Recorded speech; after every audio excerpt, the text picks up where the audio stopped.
চলে এলাম তোমাদের মাঝে আমি আরেকটা মিনি ব্লগ নিয়ে। দেখতে পাচ্ছ প্রথমে বজরংবলী দেখা যাচ্ছে, এসে গেছে আমাদের বাড়িতে। এটা কালকে আমি বিকেলবেলা থেকে আমার মা পাতা কাটছিল, তো দেখে ভয় পাচ্ছিল মা যে ওরা যদি কিছু করে, কিন্তু না, ওরা কিছুই করেনি। আমি নারকল দিচ্ছিলাম ওদেরকে খেতে, বেগুন দিচ্ছিলাম, ওরা নিয়ে সেটাই খাচ্ছিল। তো দেখো, আমি তোমাদের সঙ্গে সেটাই আজকে শেয়ার করছি। কাছে কি কি করলাম, মানে কালকে বিকেলেই ভিডিওটা করেছিলাম। ওদের আমার বাড়ি এসেছিলো অনুষ্ঠানে বসার আগে, তো আমি গাছ থেকে দুটো বেগুন তুলে ওদের দিয়েছিলাম। আমি ভেবেছিলাম একটা এসেছে হয়তো, তারপরেই বাপরে বাপ কত গুণও এসেছে, বিশ্বাস করো। আমি তো ভয় পাই না সহজে কিছু, দেখো দিচ্ছি কি সুন্দর খাচ্ছে আমার হাত থেকে। আমি সহজে ভয় পাই না ওদেরকে দেখে। আমি জানি ওরা অবলা জন্তু, ওরা কেউ যদি ওদের ক্ষতি না করে তো ওরা কাউকেই কিছু করে না।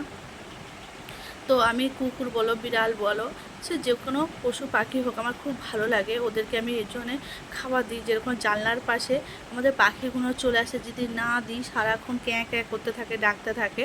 তারপরে এরা এসছে, এবার তো গাছেতে কিছু নেই, ওদের ফলও আমার খুব একটা থাকে না। তো ফল গাছ লাগিয়েছি, এখনও দেরি আছে, সব গাছ তো মরেই গেছে। তো যা ছিল সেইটুকুনি দেওয়ার সামর্থ্য কতগুলো এসেছে দেখে নাও তোমরা। তোমাদের ছাদে কি করছে, আমার মা তো পাতা কাটছিল, ভয় পাচ্ছিল। আমি বলি ভয় করো না, ওরা নারকেল খাওয়ার জন্যই এসেছে, বসে আছে। আমি তো অনুষ্ঠান করতে বসে আমার পাশেই বসেছে। আমি তো একটু ভয়ও লাগছিল যে যদি চট ঠর মারে, কিন্তু না, ওরা সত্যি খুব সুন্দর। তো তোমাদের কেমন লাগছে ভিডিওটা অবশ্যই বলো। বজরংবলী প্রথমেই তোমাদেরকে দেখাচ্ছি। তো আমাদের বাড়িতে এরকম আসে, আমাদের পেঁপে গাছে পেঁপে খায়, তারপরে বেগুন খায়। তারপরে তো সবাই ভয়ে দরজা জানলা বন্ধ করে দিচ্ছে। এটা আসে আমার যাদের রান্নাঘর করবে বলে সেখানে বাঁশ গেড়েছে, সেইখানে গিয়ে উঠেছে। কাকিমাদের দেখো, সে চূড়াটায় গিয়ে বসে আছে আর আলু খাচ্ছে। আলু দিয়েছিলাম যেহেতু বেগুনা ছিল না, আমাদের দুটো আলু দিয়ে ওদেরকে। তারপরে দেখো, আজকে আমি সকালে ঠাকুরকে পুজো দিচ্ছি, তার জন্যে জল করছি। আমাদের এটা সাবমার্সেলের জলটা আসে একটা টাইমে ছাড়ে, সবসময় থাকে না। তো গেলাম তুলসী মঞ্চ ধুয়ে, আমাদের এখনও তুলসী মঞ্চ করা হয়নি, করবে।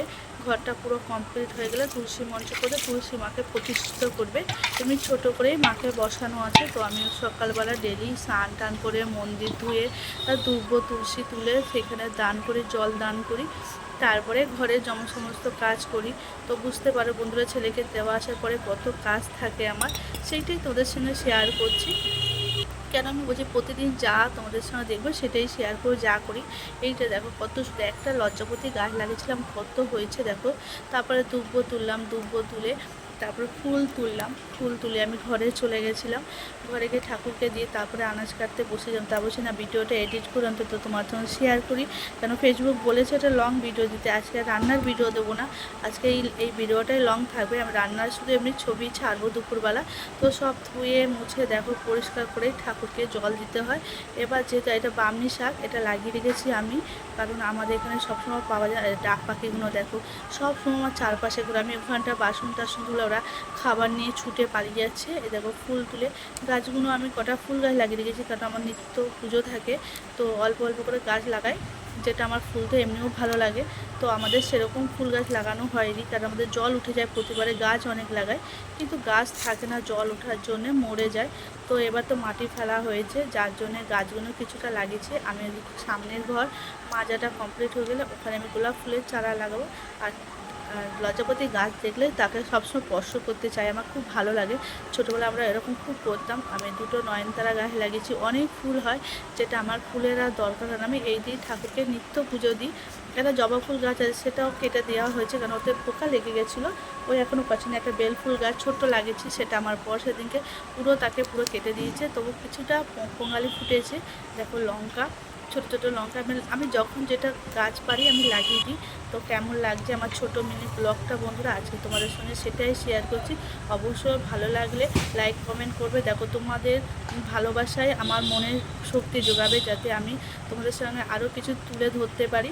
তো আমি আর কি করি, মানে যা কাজ করি সেটাই তোমাদের শেয়ার। এইটা আমার একটা ছোট্ট মা লক্ষ্মী গণেশ, কারণ আমার খুব একটা বড় নেই, আমি ছোট্ট আমার। তো আমি ছোট্ট মাকেই পুজো দিই প্রতিদিন। তা পুজো দেওয়ার পরে চলে গেলাম আমি আনাজ কুটতে।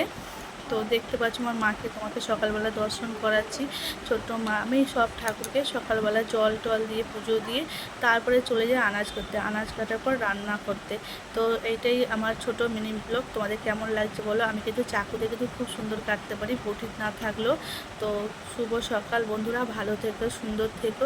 অবশ্য ভিডিওটা ভালো লাগলে অবশ্যই লাইক কমেন্ট করো। তোমাদের উৎসাহই আমাকে এগিয়ে যেতে সাহায্য করবে, আমার মনোবল বাড়াবে। তো ভালো থেকো বন্ধুরা, সুন্দর থেকো। আবার দেখা হবে অন্য কোনো নেক্সট ভিডিওতে। তো তোমাদের সঙ্গে আমি আজকে কালকে যে হনুমান যে ছিল সেটাই ব্লগ করে তুলে ধরলাম। তো বাই, আবার দেখা হবে অন্য কোনো নেক্সট ভিডিওতে।